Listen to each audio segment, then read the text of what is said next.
Hey guys, so today I am going to be setting up this 125 gallon aquarium with what I think are considered nano fish. So what I have is this 55 gallon that I've been running. Originally I started off with a 30 gallon and then I upgraded to a 55 gallon. Now I'm going to upgrade to a 125 gallon. And here we have albino koi catfish, some different minnows, guppies, and that's pretty much the main stocking for this tank. There's actually one main guppy, she's right there, and then like a ton of her babies, and then I have a ton of other guppies here, but they can't go in with each other right now because these guppies are really small. So the reason that I'm upgrading them is because I don't really want like a fish tank only tank, if that makes sense. I don't want a fish dedicated tank.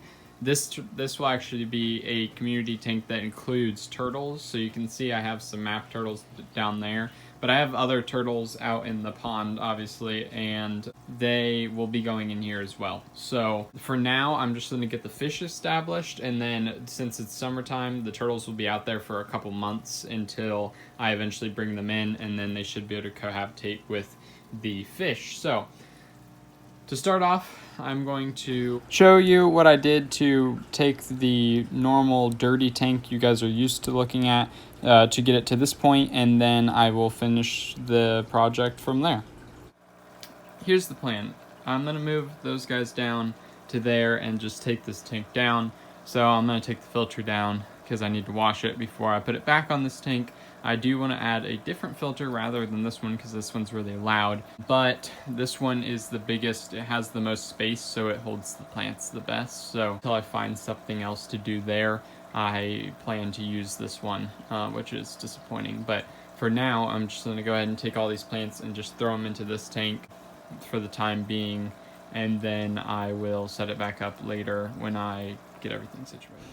I took the filter to clean it and to clean out all the detritus off of all the plant roots and the filter, and I just need to scrub this whole tank down, and it's just very dirty, as you can see, filled with detritus. So I went ahead and removed everything from it as well, and then once I had done that, I removed the turtles, put them into the 75 gallon. I took that piece of wood out to spray it down, and then I also sprayed down the rocks that I've had sitting for quite a while. They were in the old turtle tank, and those are that'll be the substrate for this, just large river rocks. And then I went ahead and filled the tank up. So the next step from here is going to be adding all these rocks. So there's a ton of like river type of stones in here. A lot of them have a ton of algae growing on them, this like hair algae, I guess. I quite like the look of that, so I'm gonna go ahead and move all those. But as you can see, my tank has been taken over by hornwort and duckweed,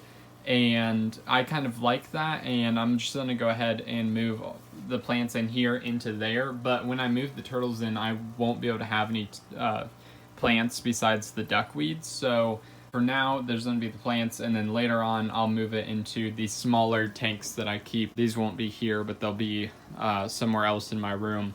I will always have those as guppy grow-out tanks or koi catfish breeding tanks. As you may know, I only had 2 koi catfish in here. I bred them, and now I have like a ton. I don't know how many exactly, but probably somewhere in the teens, I'm assuming, albino koi catfish in here. So I'd like to breed those again. And then I have rosy red minnows and 2 blunt nose minnows, and that's because they're all rescues, I guess. I've taken turtles, so a lot of people give me feeder fish.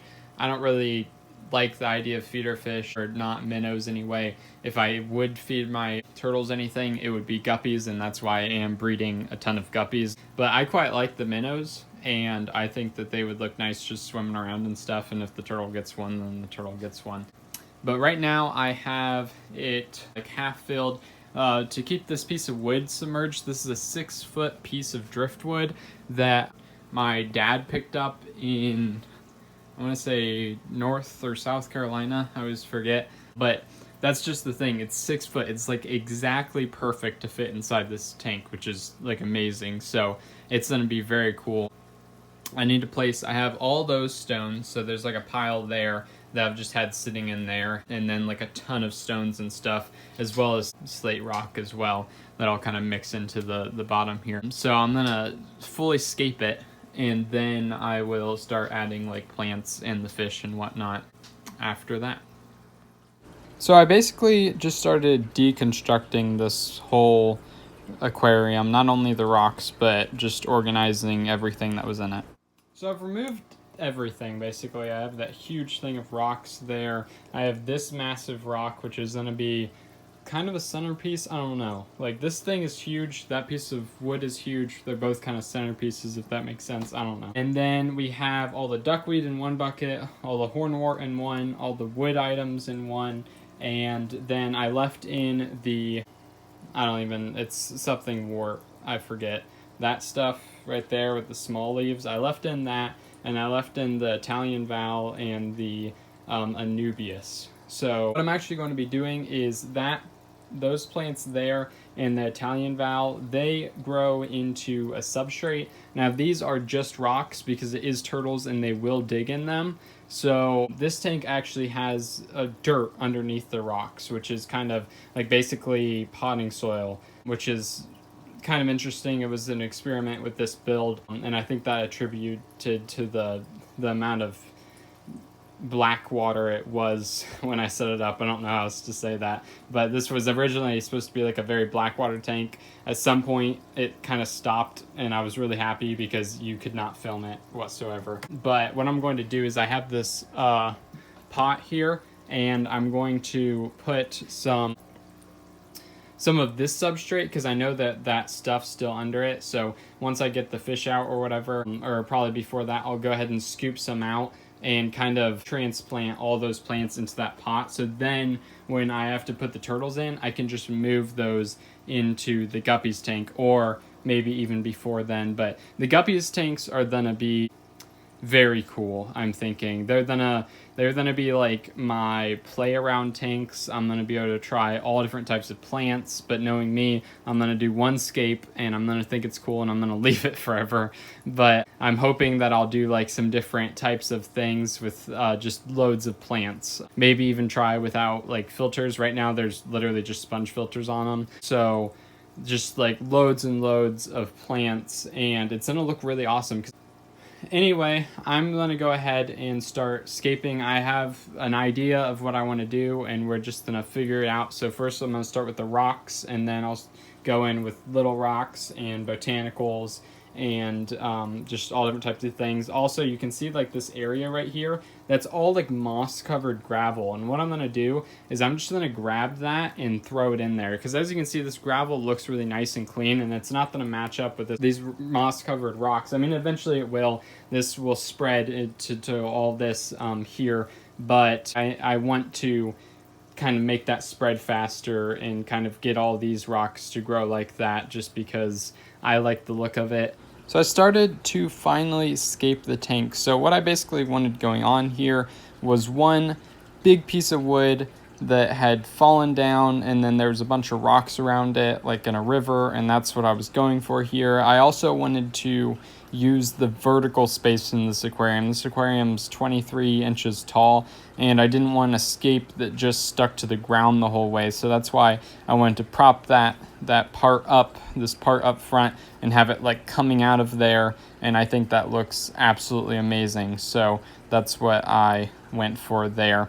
And then here I left the fish for a while to let the stuff settle, because I ended up really tearing up the tank with getting out all the plants and moving everything around. I just really tore up the scape there, especially when I moved that Vallisneria and I put it into the pot, and then I removed all this moneywort, and I'm here just planting it in a pot. I think this is really cool and interesting. I learned this from Rachel O'Leary's channel.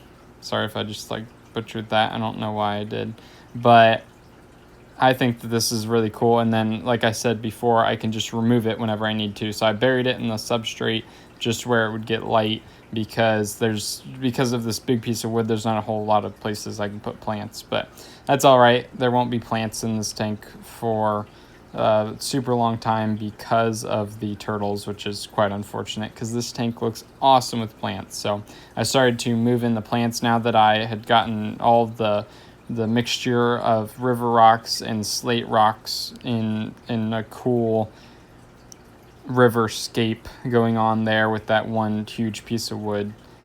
So this is the first fish in the tank. I don't know if I can spot it or if you can spot it, but there is, nope, it went into the darkness, I guess, and there's reflection. There are guppies in here for sure. They either came on with the duckweed or the hornwort, but either or, they are in here. I don't know how many. I caught out 6 from the 55 gallon before I started moving everything, but after that I didn't leave them alone. If I saw them, then I got them. But yeah, now I can move. I need to fill this up and then I can go ahead and move in the fish. So I'm gonna go get the hose and start filling it up. So at this point, because I had the scape done and I no longer needed the water to be low, I went ahead and filled it up and I put in a few fish to kind of test the waters. So then I didn't have to acclimate them in a bag. I didn't want to do that, so I just went ahead and added a couple fish and see how they did first.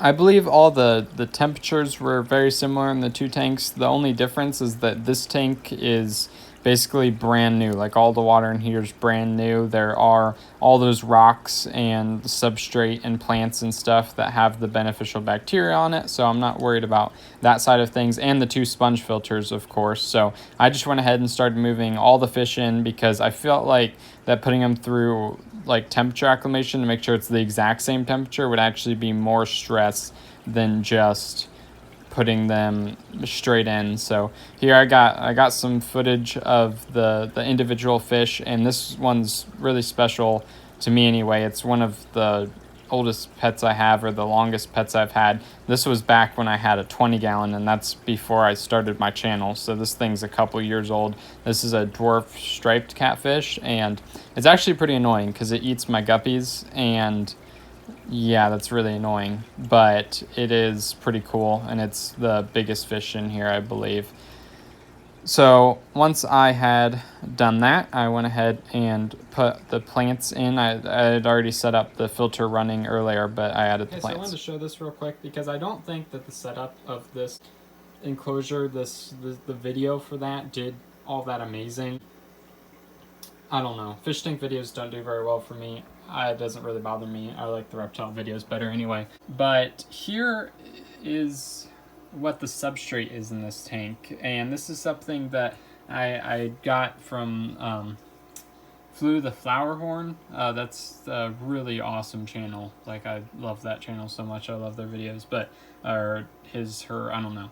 Basically, this isn't, it's like a planted substrate soil stuff that I made myself, basically. So this is just my normal like terrarium mix, like normal substrate. This is my green iguanas enclosure, very similar to that, except it is soil and eco earth, I think, like just soil and eco earth, maybe mulch mixed in or whatever. And then what you do is you take it through a really fine mesh, so basically like this type of mesh type thing, and you get this really fine, like the dust and the powder and like not very much wood or floaty type of things, and that's what you get out of it. And then you put that down, and then you put preferably smaller type of gravel or pebbles or whatever on top of that, and then you can grow plants like this Italian Val, Italian Vallisneria, and I think that's how you pronounce it. In this, I want to say moneywort. I don't think that's what it is, but that sounds right to me. I don't know. I should probably look in my notes. I'm not entirely sure. But I couldn't do it with this tank because I don't really have substrate, and it takes forever to do. But I don't know. I think that this is really cool, and I'm going to do it with the 10 gallons eventually, because I'll move those plants into the 10 gallons, as well as do some other things that I am hoping that I'll be able to get a couple, maybe 4 10 gallons in my room. I'm not exactly sure how much space I'll have, but it'll be somewhere around where the leopard gecko's enclosure is now. So hopefully I'll get more plants in the future, find really easy ones like the horn. To conclude this video, this is what this tank looks like now. I set it up on May 17th and is now June 9th, and it looks amazing. I just did a water change yesterday, and that's the first water change I've done. I have done other maintenance, which just includes removing duckweed and feeding the fish, but that's it. And I have the Fluval FX5 on here now, which I tried to set up on this tank, but because of the gravity it just didn't work. But as you can see from those plants, it's working now, and pretty much everything's doing great. A couple of fish are even breeding, and it's just really fantastic. But focus now on just how amazing it looks. Like, I love this so much. I just really love this tank, so I'm very happy with that. Even without the plants, I just really love the scape. So we have like a cave down there, and then that whole area, and then all that back there looks really amazing. But what I really love is how I was talking about the vertical space, how this comes all the way up right there is just amazing. It's right up against the glass there too. Very, very cool. And what's even interesting is that it's not even touching anything. So whatever back there, whatever rocks I piled up back there, and I did pile up rocks on it, are holding it up. So that's like really cool, because it's like really flat there and you can just see right through. So absolutely amazing aquarium. I'm kind of reluctant to want to put turtles in it again because I feel like they'll ruin it. But I'm really thinking with the hang-on back filter with all those plants, and then the two sponge filters, and the Fluval FX5 with like a ton of filtration in there, we should be able to have these. It ended up being 29 fish. Actually, it's 28 now, because the catfish ate my guppy. It's not anywhere to be seen, and I'm sure the catfish ate it because it was swimming around looking all fat earlier. Very irritated about that. But the 28 fish in here, and then there'll be like 2 turtles, and that'll be it. They're big turtles, or relatively big turtles, but I think that this tank will be absolutely amazing, and I'm just loving how it's turning out. Like, there's just so many different aspects of it, like the beautiful purple wandering Jew, these pothos coming out of it, the bamboo, the hornwort, just all the different plants just look amazing. And then I really love all these guppies, or all the minnows. And the really cool thing about the minnows is these are native species. These are axanthic fathead minnows, or also known as rosy red minnows more commonly. And then there's the blunt nose minnows, and those are all native species, which is pretty cool because I have western painted turtle, which isn't native, but it is painted turtle, and painted turtles are native. And then red-eared slider, which are considered native now. And then we have the koi catfish. Those aren't native. We have the betta, which I'll have to remove from this tank at some point. The striped dwarf catfish, which I want to remove from this tank at some point because it's just, I don't like it. It's too big, so I need to put it somewhere. I just don't know where yet. And then that's pretty much it. And it's pretty cool. And then I have I have 2 more koi catfish to add to this tank at some point as well that I bred a little while back. I got 2 to live, so I have them growing up in the guppy tank. So I hope you guys enjoyed, because I love this build so much. It's just amazing. So if you guys enjoyed, like it down below. If you have any comments or concerns, comments below, and if you want more content, then subscribe. Have a fantastic day.